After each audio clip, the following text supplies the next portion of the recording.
ಸಲಂದು ಅಕ್ಕ ನಮ್ಮದು ಏನು ಮಾಡಬೇಕು ಅಂತಾನೇ ತಿಳಿತಿಲ್ಲ. ನಮ್ಮದು ಮನೇಲಿ ಗಬ್ಬು ನಾರ್ತಿದೆ. ನಮ್ಮದು ಮನೇಲಿ ಇಲ್ಲ ಯಾವಾಗಲೂ ಚಿಕ್ಕಂದು ಮಟ್ಟಂದು ಅಂತೆಲ್ಲ ಮಾಡಿ ಮಾಡಿ ಮಾಡಿ ಮಾಡಿ ಎಲ್ಲ ಸೇರಿಕೊಂಡು ಬಿಟ್ಟು ಬಿಟ್ಟು ನಮ್ಮದು ಮನೆಯಲ್ಲಿ ನಾಟಕ್ಕೆ ಇಟ್ಬಿಟ್ಟಿದೆ. ನಮ್ಮದು ಮನೆಯಲ್ಲಿ ಎಲ್ಲಿ ಬೇಕಂದರೆ ಅಲ್ಲಿ ಅಲ್ಲಿ ಎಲ್ಲ ಕಡೆ ಇಲ್ಲಿ ಯಜ್ಞ ಎಲ್ಲ ಸೇರ್ಕೊಂಡ್ಬಿಟ್ಟಿದ್ದಾವೆ. ನಮ್ಮದು ಏನು ಮಾಡಬೇಕು ಅಂತಲೇ ನಮ್ಮದಕ್ಕೆ ತಿಳಿತಾ ಇಲ್ಲ. ಮುಬಿನ, ಇದು ನಿನ್ನ ಒಬ್ಬಳ ಸಮಸ್ಯೆ ಅಲ್ಲ, ಇಡೀ ಊರಿನ ಸಮಸ್ಯೆ ಆಗಿದೆ. ಯಾಕೆಂದರೆ ಎಲ್ಲಿ ಅಂದರಲ್ಲಿ ಎಲ್ಲ ಕಡೆ ಗಬ್ಬು ನಾರುತ್ತಿರುವುದು, ಮೂಗು ಇಡಲು ಇಲ್ಲಿ ಸಾಧ್ಯವಿಲ್ಲವಾಗಿದೆ. ಹಾಗಾಗಿ ನಾವು ಇವತ್ತಿನ ದಿನ ಎಲ್ಲವನ್ನ ಮುಚ್ಚಿಕೊಂಡು ಓಡಾಡುವ ಸ್ಥಿತಿಯಲ್ಲಿದ್ದೇವೆ. ಮುಬಿನ ನೀನು ನಮ್ಮಂತ ಬಂದ್ರೆ ಏನಂತೀನವ ಹಂಗೆ ಎಲ್ಲ ಕಡೆಗೂ ಗಲೀಜಾಗ್ಬಿಟ್ಟತ್ತೆ ಕಣೆ. ನಾನಂತೂ ಬಿಡತ್ಲಾಗ ಒಂದು 2-3 ಸಲ ತುಂಬಿಟ್ಟಿದ್ದೀನಿ. ನನಗೆ ಈಗ ಅನ್ನಿಸ್ತೈತೆ ಯಪ್ಪ ನಮಗೆ ದಿನ ಕಾಣ್ತದಲ್ಲ. ಇವತ್ತು ನೋಡಪ್ಪ ಒಂದು 3-4 ದಿನ ಹಿಂಗೆ ಸಮಸ್ಯೆ ಆಗಿರೋದಕ್ಕೆ ನಮ್ಮನೆಗೂ ನಮ್ಮನೆ ಸುತ್ತಮುತ್ತಲೂ ಎಷ್ಟೆಲ್ಲ ಸಮಸ್ಯೆ ಆಗೈತಿ ಅಂತ ಈಗ ಅನ್ನಿಸ್ತೈತೆ ನನಗೆ. ಯಾಕೆ ಹೆಂಗಸ್ರು ಹಿಂಗೆಲ್ಲ ರೋಡ್ನಾಗ ನಿಂತು ಬಿಟ್ಟಿದಾರಲ್ಲ? ತಡೀಲಿ ಕೇಳ್ತೀನಿ. ವಿಶಾಲ ವಿಶಾಲ, ಯಾಕ್ರಿ ಎಲ್ಲ ಇಲ್ಲಿ ರೋಡ್ನಾಗ ನಿಂತ್ಕೊಂಡ್ಬಿಟ್ಟಿದ್ದೀರಾ? ಎಲ್ಲ ನಾವು ಹೊಸ ಸಂಘಕ್ಕೆ ಸೇರಿದ್ರೇನು? ಅಯ್ಯೋ ತಿಪ್ಪಸಣವ, ನೀನೇನು ಊರಾಗಿದ್ದಂಗಿಲ್ಲ ಬಿಡತ್ಲಾಗೆ. ಇಡೀ ಊರಿಗೆ ಬಂದ ಸಮಸ್ಯೆ ಅದನ್ನ ಹೆಂಗಪ್ಪ ಬಗೆಹರಿಸೋಣದು ಅಂತ ಯೋಚನೆ ಮಾಡ್ಕೊಂತ ನಿಂತಿದ್ವಿವ ನಾವು. ನೀನೊಳ್ಳೆ ಸಂಘದ ಹಚ್ಕೊಂಡಿದ್ದೀಯ. ಸಂಗಿಲ್ಲ ಮಂಗಿಲ್ಲ ನೋಡು, ನಾವೇ ಮಂಗುಗಳಾಗಿಲ್ಲಿ ನಿಂತ್ಕೊಂಡಿದ್ದೀವಿ. ಹೌದೇನು ವಿಶಾಲ, ಅಂಥ ಸಮಸ್ಯೆ ಏನು? ಏನು ಕಡೆ, ನಾನು ಊರಾಗಿದ್ನವ, ಎಲ್ಲೂ ಹೋಗಿಲ್ಲ. ಅಂಥದ್ದೇನು ಬಂದತ್ತೆ? ಅಯ್ಯೋ ತಿಪ್ಪು, ನಿನಗೇನು ಗೊತ್ತು ತಿಪ್ಪು? ಎಲ್ಲವೂ ಚೆನ್ನಾಗೇ ಇತ್ತು. ದಿನನಿತ್ಯ ಗಾಡಿ ಬರುವಾಗ ಮನೆಯ ವಾತಾವರಣ, ಕಸದ ಬುಟ್ಟಿಗಳು ಎಲ್ಲವೂ ಚೆನ್ನಾಗೇ ಇದ್ದವು. ನಮಗೆ ಭವಿಷ್ಯದ ಬಗ್ಗೆ ಚಿಂತೆಯೇ ಇರಲಿಲ್ಲ. ಇಂಥ ಒಂದು ದಿನ ನಮಗೆ ಬರುತ್ತದೆ ಎಂದು ಕನಸಲ್ಲೂ ಕಂಡಿರಲಿಲ್ಲ. ಆದರೆ ಈಗ ಆ ಕಷ್ಟವನ್ನು ಅನುಭವಿಸುತ್ತಿದ್ದೇವೆ. ಯಾಕೆಂದರೆ ಮನೆಯ ವಾತಾವರಣ ಎಲ್ಲವೂ ಗಬ್ಬು ನಾರುತ್ತಿರುವುದು. ಕಸದ ಬುಟ್ಟಿಗಳು ಕೊಳತ ವಾಸನೆ ಬರುತ್ತಿರುವವು. ಎಲ್ಲಿ ಅಂದರಲ್ಲಿ ಸೊಳ್ಳೆ, ನೊಣ, ಜಿರಳೆ ಓಡಾಡುತ್ತಿರುವವು. ಈಗ ಮೊದಲಿನಂತೆ ಆಗುವುದೇ ಅನ್ನುವುದು ನಮ್ಮ ಚಿಂತೆಯಾಗಿದೆ. ಇವಳಂತ ಕಣೆ ಲೋಲಾಕ್ಸಿ ಸಾಧಾರಣ ಹೇಳ್ದಂಗೆ ಆಡ್ತೀಯವ. ಯಾಕಂದ್ರೆ ನಾಟಕಕ್ಕನ ಸೇರ್ಕೆ ಹೋಗಿ ಚೆನ್ನಾಗಿ ಡೈಲಾಗೆಲ್ಲ ಹೇಳ್ತೀನಿ ನೀನು. ಅಲ್ಲ ಕಣೆ, ಯಾತ್ರ ಗಾಡಿ ಬರ್ಬೇಕು, ನಿಮ್ಮನೆ ವಾತಾವರಣ ಏನಾಯ್ತು, ಅದೇನಾಗೈತೆ ಅಂತ ನಟ್ಟು ಬೊಗಳಿ ಅಂದರೆ ಈಟುದ್ದೆ ಹೇಳ್ತಾಳೆ. ನೀನು ಭಾರಿ ಬಿಲಾಲಿ ಅಂಕ್ಸ್ ನೀನು. ಅಯ್ಯ ತಿಪ್ಪಕ್ಕ, ನಿನಗೇನು ಗೊತ್ತಿಲ್ಲೇನು? ಈಗ 4 ದಿನ 5 ದಿನ ಆಗೈತೆ ಗೊತ್ತೇ, ಕಸದ ಗಾಡಿನೇ ಬಂದಿಲ್ಲ. ನಾವಂತೂ ಕಸ ತುಂಬಿ ಇಟ್ಟಿಟ್ಟು ಮನೆಗೆ ನೋಡಬಾರ್ದು, ಅನಾಡಿ ದುರ್ನಾತಿಟ್ಟೋಗೈತೆ ಮನೆ. ಅದಕ್ಕೆ ನಾವಿವತ್ತನ ಕಸದ ಗಾಡಿ ಬರ್ತದೇನೋ ಅಂತ ನಿಂತ್ಕೊಂಡಿದ್ದೀವಿ. ಹೌದೇನು? ಅದೇನು ತೊಗೊಂಬರೋ ಕೆಲಸನೇ ಅಲ್ಲ ಕಣ್ರಿ. ಎಲ್ಲ ಕಸ ತುಂಬ ಗಿಡ ಬದ್ಲಿ ಇಲ್ಲೆಲ್ಲ ಶರಂಡಕ್ಕೋ ಪರಂಡಕ್ಕೋ ಹಾಕಬೇಕವ. ಅದು ಪಾಡಿಗೆ ನೀರನ್ನ ಕೊಚ್ಕೊಂಡು ಹೋಗತ್ತೆ. ಅದೇನಾಗ ಭಾರಿ ತಲೆ ಹೋಗೋಂಥ ಕೆಲಸ ನಂಗೆ ಮಾಡೋ ಬದುಕ್ಬಿಟ್ಟು ಇಲ್ಲಿ ರೋಡ್ನಾಗ ನಿಂತ್ಕೊಂಡವ್ರೆ. ಹೇಳ್ರೆ ಹೋಗಿ ಮನೆಯಾಗ ಏನಾನ ಬದುಕಿದ್ರೆ ಮಾಡೋಗ್ರೆ. ಅಯ್ಯೋ ಸಣವ, ನಿನಗೇನು ತಲೆಗೇನು ಬುದ್ಧಿ ಐತೆ ಏನೈತೆ? ಅಲ್ಲ ಚರಂಡಕ್ಕೆ ಹಾಕಿದ್ರು ಆ ವಾಸನೆ ನಾವೇ ಕುಡಿಬೇಕಪ್ಪ. ಬಂದೆಲ್ಲ ಅವ್ರು ಕ್ಲೀನ್ ಮಾಡಿ ಅಷ್ಟು ನೀಟಾಗಿ ಇಟ್ಟು ಹೋಗ್ತಾರೆ. ಅದನ್ನ ನಾವೇ ಹಾಳು ಮಾಡಿದರೆ ಅದರಿಂದ ನಮಗೆ ಅಲ್ಲೇ ತೊಂದರೆ ಆಗೋದು. ನೀನಂತೂ ಎತ್ಲ ಮಾತಾಡ್ತಿ ಸುಮ್ಮನಿರತ್ಲಾಗೆ. ನಾನಂತೂ ದಿನ ಆಡಕ್ಕೆಂಬರೋದೆ.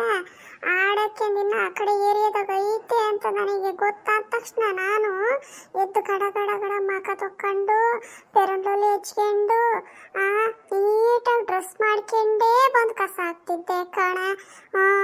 ಇವಾಗ 3-4 ದಿನ ಆಗೈತೆ. ಮನೇನೂ ಹಂಗೆ ವಾಸ್ತಿಟ್ಟತ್ತೆ. ನಾನು ಮಖ ತೊಳೆಯೋಕ್ಕೆ ಬೇಜಾರು ಅನ್ಸ್ಬಿಡ್ತತ್ ನನಗೆ. ಹಂಗಾಗೋಗ್ಬಿಟ್ಟತ್ ನೋಡಿ ನನಗಂತೂ. ಅಲ್ಲಲ್ಲಿ ಸುಬ್ಬಿಯಲ್ಲಿ ನೀನು ಗೊಬ್ಬಿ ನೀನು. ಕಸದ ಗಾಡಿ ಬಂದಲ್ಲಪ್ಪ, ಮನೆಗೆಲ್ಲ ಹಂಗೆ ವಾಸನೆ ಇಟ್ಟತ್ತಲ್ಲಪ್ಪ ಅಂತ ನಮ್ಮ ಚಿಂತೆ ಆದರೆ ಬೆಳಿಗ್ಗೆ ಮೇಕಪ್ ಚಿಂತೆ ಆಗೈತೆ. ಅದೇನೋ ಅಜ್ಜಿಗೆ ಅರ್ಬೇಕಾಟ ಆದರೆ ಮೊಮ್ಮಗಳಿಗೆ ಇನ್ನೇನೋ ಅಂದಿದ್ರಂತೆ. ಹಂಗಾಗೈತೆ ನೋಡಿ ನಿಂದು. ಅಯ್ಯೋ ದೇವ್ರೆ, ಯಾಕೆ ಹಂಗಾರ ಕಸದ ಗಾಡಿ ಬಂದಲ್ಲ ಅಂದರೆ ನೀನು ಮಕ್ಕನೇ ತೊಳೆಯಲ್ಲ? ಹಂಗಾದ್ರೆ ಈ 3-4 ದಿನ ಆಗೈತೆ. ಹಂಗಾರೆ ಮಕ್ಕನೂ ತೊಳೆದಿಲ್ಲ,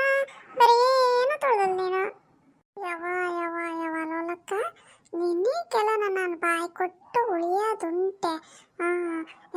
ತೆಗೆಯತ್ತಾಗೆ ನಾನು ಮಗ ತೊಳೆದೀನಿ. ಅದೇನೋ ಒಂಥರ ಆಡಕ್ಕೆಂಬರೋದಲ್ಲ. ಮತ್ತು ನಾನು ಹೊರಗೆಲ್ಲರೂ ಎಷ್ಟು ಚೆನ್ನಾಗಿ ರೆಡಿಯಾಗಿ ಬರ್ತಾರೆ, ಮತ್ತು ನಾನು ಹಂಗೆ ಕಸ ಹಾಕಕ್ಕೆ ಬರೋನೇನು ಆಳ್ಮಕ್ಕ ಇಟ್ಕೊಂಡು. ಅದಕ್ಕೆ ನೀಟಾಗಿ ರೆಡಿಯಾಗಿ ಬಂದು ಕಸ ಹಾಕ್ತಿದ್ನವ. ಅದ್ರಾಗೇನು ತಪ್ಪೈತೆ? ಲೇ ಲೋಲಾಕ್ಷಿ, ಸುಮ್ಮನಿರೇ. ನೀನೇನು ಸಣ್ಣ ಹುಡುಗಿ ಮಾಡ್ದಂಗೆ ಮಾಡ್ತೀಯಲ್ಲಿ. ನಿಮ್ಮವ ಆಮೇಲೆ ಇಟ್ಕೊಂತ್ರಿ ಜಗಳಗಳನ್ನ. ನಮಗೆ ತಲೆ ಕೆಟ್ಟೋಗ್ಬಿಟ್ಟತ್ತೆ. ಏನು ಮಾಡೋದಪ್ಪ ಅಂತ. ಯಾಕೆ ಬಂದಿಲ್ಲ ಏನು ಒಂದು ಗೊತ್ತಾಗ್ತಿಲ್ಲವ. ನೋಡು, ಒಂದಿನ ಕಸ ಹಾಕಿಲ್ಲ ಅಂದರೆ ಮನೆಗೆ ಏನಾಡಿ ಕಸ ಮುಸ್ರೆದು ಎಲ್ಲ ಎಷ್ಟೊಂಡಾಕತ್ತೆ. ಒಣ ಕಸ ಬೇರೆ ಹಸಿ ಕಸ ಬೇರೆ ಅಂತ. ಅದಂತೂ ಬಿಡು, ಒಣ ಕಸ ಏನೋ ಅನ್ಸಲ್ಲ.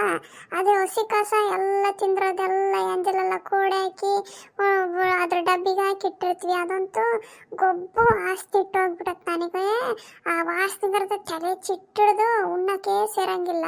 ಹಂಗಾಗೋಗೈತೆ. ನೀವು ಇಲ್ಲಿ ಸಣ್ಣ ಹುಡುಗರ ಥರ ಕಿತ್ತಾಡ್ಕೆಂತ ಅದಿದು ಮಾತಾಡ್ಕೊಂಡು ನಿಂತಿರಲ್ಲೇ. ಹಂಗೆ ಹೇಳ್ಬಿಸಲಕ್ಕ, ನಾವೇನಾನು ಮಾತಾಡಂಗಿಲ್ಲವ. ಅದಕ್ಕೆ ನಾನು ಒಂದು ಕೊಂಗ್ ಕುಡ್ಕೊಂಡು ನಮ್ಮನ್ನ ಅನ್ನೋದಕ್ಕೆ ಬರ್ತಾಳೆ. ಅಲ್ಲೇ ಹೆಂಗಸ್ರೆ, ನಿಮಗೇನು ಮಾಡಕ್ಕೆ ಹೋಗೋದಕ್ಕೂ ಹೋಗ್ತಾನೆ ಏನು ಇದ್ದಂಗಿಲ್ಲವ. ಬರ್ತತ್ತು ಹೋಗು, ಬಂದ್ಮೇಲೆ ಹಾಕುವಂತ್ರಿ. ಅದೇನು ತೊಲಂಬರೋನ ನಂಗೆ ರೋಡಿಗೆ ನಿಂತ್ಕೊಂಡು ಕತ್ಕೊಂಡು ಕುಂತೀರಲ್ಲೇ. ಬಿಟ್ಟನ ಬಿಟ್ರೆ ಅವೇನು ಶಿಮ್ಯಾಗಿಲ್ದರು. ನಿಮ್ಮ ಮನೆಗಳೇ ವಾಸನೆ ಹೊಡಿತವೆ. ನಾವೇನು ಮನುಷ್ಯರಲ್ಲೇ? ನಮ್ಮನೆಗೆ ಯಾತು ವಾಸನೆ ಇಲ್ಲವ. ನಾವು ಗನ್ವಾಗಿ ಹೋಯ್ತೀವಿ. ನಿಮಗೆ ಬಂದು ನಾವಿಲ್ಲೇನು ರೋಡ್ನಾಗ ನಿಂತ್ಕೊಂಡು ಬಾಯಿ ಬಡ್ಕೊಂತಲ್ಲ ನೋಡವ. ಕಸದ ಗಾಡಿ ಬಂದಿಲ್ಲ, ಅದು ಬಂದಿಲ್ಲ, ಇದು ಬಂದಿಲ್ಲ ಅಂತೆ. ನೀವು ಬಾರಿ ತಟ್ವಾಣಿ ಹೆಂಗಸ್ರು. ನಿಮಗೆ ಮನೆಗೆ ಮಾಡೋಕ್ಕೆ ದಿಮ್ಮನ ಕೆಲಸ ಇಲ್ಲ. ಮತ್ತೆ ಹೇಳೋರಿಲ್ಲ ಕೇಳೋರಿಲ್ಲ, ನಯ ಭಯ ಮಧ್ಯೆ ಇಲ್ಲ ನಿಮಗೆ. ಹಂಗಾಗಿ ಬಂದಿಲ್ಲ ಕಾಯ್ತಿದ್ರು ನೋಡು. ತಿಪ್ಪಟೋರ್ಲಿ, ನಮಗೆ ಏನು ಕೆಲಸ ಇಲ್ಲ. ಕೆಲಸ ಕೊಡ್ತೀಯಾ, ಮಾಡ್ತೀವಿ. ಏನು ಮಾಡೋಣ ಅಂತ ನಾವು ನಿನ್ನಂಗೆ ಚಿಂತೆ ಮಾಡ್ತಿದ್ದೀವಿ. ಅದಕ್ಕೆ ಕಸದ ಗಾಡಿ ಬರಲಿ ಅಂತ ನಾವು ಕಾಯ್ತಿದ್ದೀವಿ. ಆ ಕಸದ ಗಾಡಿ ಬಂದರೆ ನಿನ್ನನ್ನು ಜೊತೆಗೆ ಕಳಿಸ್ಬಿಡ್ತೀವಿ. ಅದಕ್ಕೆ ನೀನೇನು ಚಿಂತೆ ಮಾಡೋಕ್ಕೆ ಹೋಗ್ಬೇಡ, ಸುಮ್ಮನಿರ. ನೀನೇನು ಅಂತ ಹೆಂಗೆ ಸಿಗ್ತದ ಮನೆಗಳು ಕಸದ ಜೊತೆಗೆ ಬೇಕಾದ್ರೆ ನಾನು ಅದಕ್ಕೆ ಯಾಕೆ ಕಳಿಸ್ಬಿಡ್ತೀನಿ. ಸಣವ, ನಿನಗೇನು ಗೊತ್ತಾಗತ್ತೆ ನೋಡು. ಬರೀ 3 ದಿನ 4 ದಿನ ಆಗೈತೆ. ಇವತ್ತಿಗೆ 4-5 ದಿನ ಅನ್ಸುತ್ತೆ. 4-5 ದಿನ ಆಗೈತೆ. ಕಸದ ಗಾಡಿ ಬಂದಿಲ್ಲ ಅಂತೇಳಿ ಮನೆಗೆ ಎಲ್ಲ ಕಸ ಕಡ್ಡಿ ಎಲ್ಲ ಹಂಗೆ ತುಂಬ್ಕೊಂಡು ಇಟ್ಕೊಂಡಿದ್ದೀವಿ. ಅವರು ಒಂದು ದಿನ ಬಂದಿಲ್ಲ ಅಂದ್ರೆ ನಮ್ಗೆ ಎಷ್ಟು ಸಮಸ್ಯೆ ನೋಡು. ಪಾಪ ಅವರು ವರ್ಷಾನುಗಟ್ಲೆ ಮಳೆ ಗಾಳಿ ಅಂದಂಗೆ ದಿನ ಇಡೀ ಊರನ್ನೇ ಸ್ವಚ್ಛ ಮಾಡಿ ಇಡೀ ಊರಿಂದೇ ಎಲ್ಲದೂ ತುಂಬ್ಕೊಂಡು ಹೋಗ್ತಾರೆ. ನಮ್ಮ ಜನ ಎಲ್ಲಿ ಬೇಕಲ್ಲೇ ಹೋಗ್ತಾರೆ. ಒಂದು ಅವ್ರವ್ರ ಮನೆ ಬಾಗ್ಲಾಗ ಅವ್ರ ನೆಟ್ಟಿಗೆ ಚರಂಡಿನ ಅವ್ರು ಕ್ಲೀನ್ ಮಾಡ್ಕೊಳಲ್ಲಪ್ಪ. ಕೊನೆಗೂ ಅವರೇ ಮುನ್ಸಿಪಾಲ್ಟಿಯವ್ರು ಬರಬೇಕು, ಕ್ಲೀನ್ ಮಾಡಬೇಕು. ಹಂಗೆ ಗೊಬ್ಬೆಬ್ಬರು ಸಿಗ್ತಾರೆ. ಆ ವಾಸನೆಲ್ಲ ಅವ್ರು ಹೆಂಗೆ ತಡ್ಕೊಂಡಿದ್ದರು? ಅವರು ಮನುಷ್ಯರಲ್ಲೇ ಪಾಪ. ಅವ್ರು ಹೆಂಗೆ ಊಟ ಮಾಡ್ತಿದ್ದರು? ನಮಗಂತೂ ಊಟನೇ ಸೇರಲ್ಲ ವಾಸನೆ ನೋಡಿದರೆ. ಪಾಪ ಅವರೆಲ್ಲ ಅದನ್ನು ಮುಟ್ಟಿ ಕ್ಲೀನ್ ಮಾಡಿ ನಮ್ಮದೆಲ್ಲ ಕಸ ಮುಸ್ರೆ ಎಲ್ಲ ತಕ್ಕೊಂಡೋಗಿ ಅವ್ರು ಹೆಂಗೆ ಊಟ ಮಾಡ್ಬೋದು? ಅದನ್ನೆಲ್ಲ ನಾವು ಯೋಚನೆ ಮಾಡಬೇಕು. ಅವರು ಮನುಷ್ಯರೇ ಅಂತ ಜನ ಅದನ್ನೇನು ಲೆಕ್ಕ ಹಾಕಲ್ಲ.